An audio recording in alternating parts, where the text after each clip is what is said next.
ओम शांति। ओम शांति। ओम शांति। ओम शांति। ओम शांति। 29/1/25 प्राप्त मुरली ओम शांति दादा मधुबन। बाबा कहले मिठे बचे तुमको जोग बल द्वारा ही विकर्म विनाश करी पवित्र होई पवित्र दुनिया गढ़िबाकू हेबो। एहा ही तुमर सेवा। प्रश्न देवी देवता धर्मर केउ विशेषता गायन करा जाइछि? उत्तर देवी देवता धर्म ही बहुत सुखदायी अटे। सेठारे दुखर चिन्हवन ही रहिबो नाही। तुमे माने 3-4 भाग अर्थात 4 जुग मध्यरु 3 जुग पर्यंत सुख भोग करुछ। जदि अधा सुख अधा दुख होइथांदा तेबे किछि मजा नथांदा। सारांश 1 नंबर बाबांक भଳି स्नेहर सागर हेबाकू पड़िबो। केबे काहाकू भी दुख देबार नाही। कष्टदायी कथा मध्य कहिबार नाही। खराब अभ्यास गुड़िक समाप्त करबाकू हेबो। 2 नंबर बाबांक सहित मिठा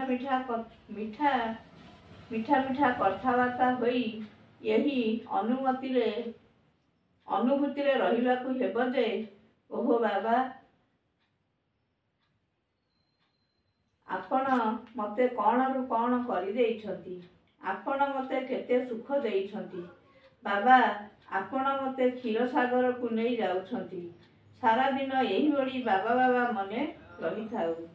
वरदान सर्वसमध एवं सर्वगुणर अनुभूति रे संपन्न हेउथिबा संपूर्ण मूर्ति भव, संपूर्ण मूरत भव। संगम जुगरे विशेष करी सर्व प्राप्ति गुड़िकरे निजकू संपन्न करबाकू हेबो। सेथिपाई सर्वसंपत्ति सर्वसमध सर्वगुण एवं कर्तव्य को सम्मुखरे रखी चेक कर जे यही सब कथारे मु अनुभवी हेलेनी तो।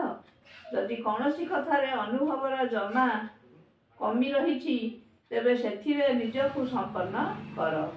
यदि गोटे भी संबंध बा गुणर कमी रहिबो तेबे संपूर्ण स्थिति बा संपूर्ण मूरत बोलाई पारिबो नाही।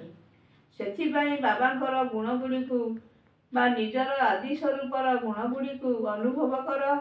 तेबे जाई संपूर्ण मूर्ति होई पारिबो।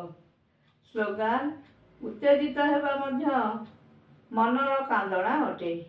एबे कांदिबार फालतू को समाप्त कर। ओम शांति। ओम शांति।